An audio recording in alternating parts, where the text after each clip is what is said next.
Today's story is called The Legend of Sleepy Hollow.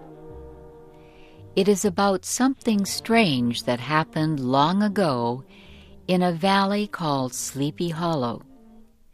It was written by Washington Irving. The story is told by Doug Johnson. The valley known as Sleepy Hollow hides from the world in the high hills of New York State. There are many stories told about the quiet valley, but the story that people believe most is about a man who rides a horse at night. The story says the man died many years ago during the American Revolutionary War. His head was shot off. Every night he rises from his burial place, jumps on his horse, and rides through the valley looking for his lost head. Near Sleepy Hollow is a village called Tarry Town. It was settled many years ago by people from Holland. The village had a small school and one teacher named Ichabod Crane. Ichabod Crane was a good name for him because he looked like a tall bird, a crane. He was tall and thin like a crane.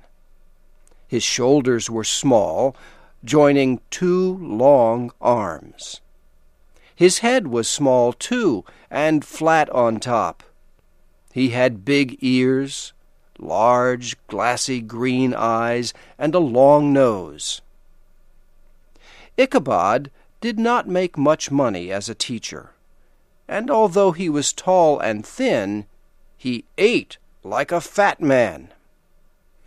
To help him pay for his food, he earned extra money teaching young people to sing. Every Sunday after church, Ichabod taught singing. Among the ladies Ichabod taught was one Katrina Van Tassel. She was the only daughter of a rich Dutch farmer. She was a girl in bloom, much like a round, red, rosy apple.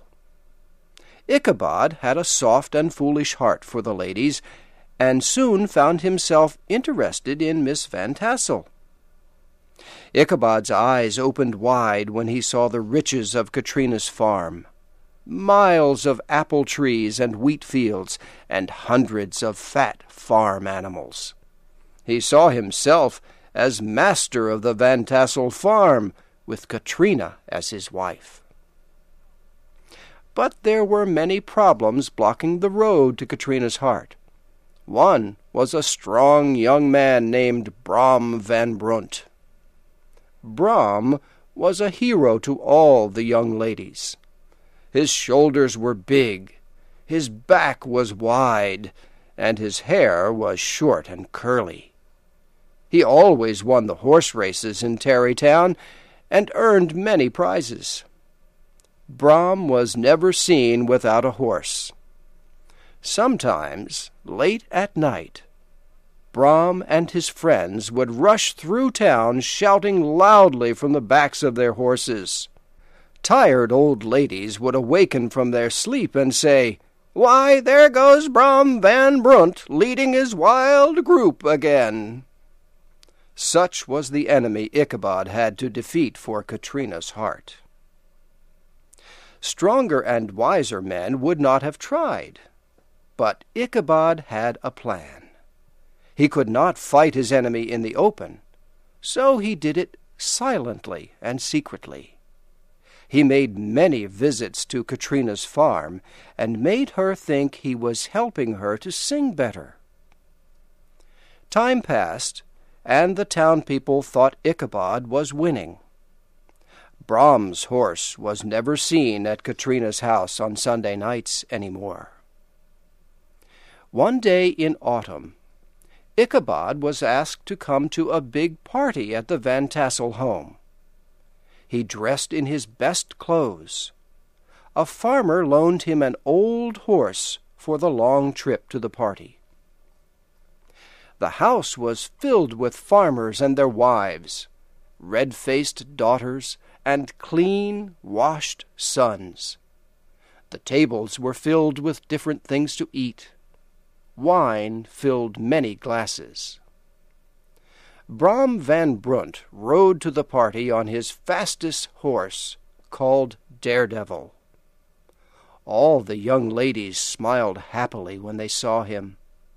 Soon music filled the rooms, and everyone began to dance and sing. Ichabod was happy dancing with Katrina as Brom looked at them with a jealous heart. The night passed. The music stopped, and the young people sat together to tell stories about the Revolutionary War. Soon, stories about Sleepy Hollow were told. The most feared story was about the rider looking for his lost head.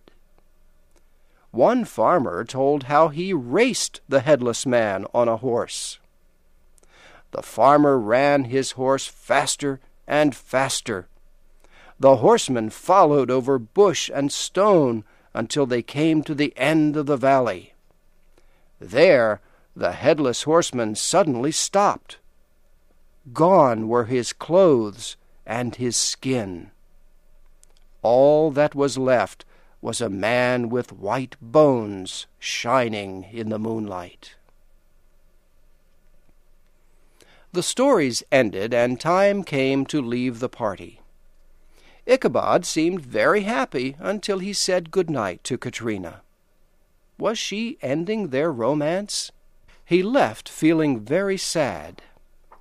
Had Katrina been seeing Ichabod just to make Brom van Brunt jealous so he would marry her? Well, Ichabod began his long ride home through the hills that surround Tarry Town. He had never felt so lonely in his life. He began to whistle as he came close to the tree where a man had been killed years ago by rebels. He thought he saw something white move in the tree.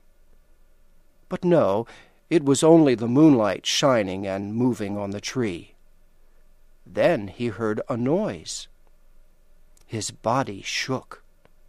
He kicked his horse faster. The old horse tried to run, but almost fell in the river instead. Ichabod hit the horse again. The horse ran fast and then suddenly stopped, almost throwing Ichabod forward to the ground. There, in the dark woods, on the side of the river where the bushes grow low, stood an ugly thing, big and black. It did not move, but seemed ready to jump like a giant monster. Ichabod's hair stood straight up. It was too late to run, and in his fear he did the only thing he could. His shaking voice broke the silent valley. "Who are you?" The thing did not answer. Ichabod asked again. Still no answer. Ichabod's old horse began to move forward. The black thing began to move along the side of Ichabod's horse in the dark. Ichabod made his horse run faster. The black thing moved with them. Side by side they moved, slowly at first, and not a word was said. Ichabod felt his heart sink. Up a hill they moved above the shadow of the trees. For a moment the moon shone down, and to Ichabod's horror he saw it was a horse, and it had a rider. But the rider's head was not on his body. It was in front of the rider, resting on the horse. Ichabod kicked and hit his old horse with all his power. Away they rushed through bushes and trees across the valley of Sleepy Hollow. Up ahead was the old church bridge where the headless horseman stops and returns to his burial place. "If only I can get there first, I am safe," thought Ichabod. He kicked his horse again. The horse jumped onto the bridge and raced over it like the sound of thunder. Ichabod looked back to see if the headless man had stopped. He saw the man pick up his head and throw it with a powerful force. The head hit Ichabod in the face and knocked him off his horse to the dirt below. They found Ichabod's horse the next day peacefully eating grass. They could not find Ichabod. They walked all across the valley. They saw the footmarks of Ichabod's horse as it had raced through the valley. They even found Ichabod's old hat in the dust near the bridge. But they did not find Ichabod. The only other thing they found was lying near Ichabod's hat. It was the broken pieces of a round orange pumpkin.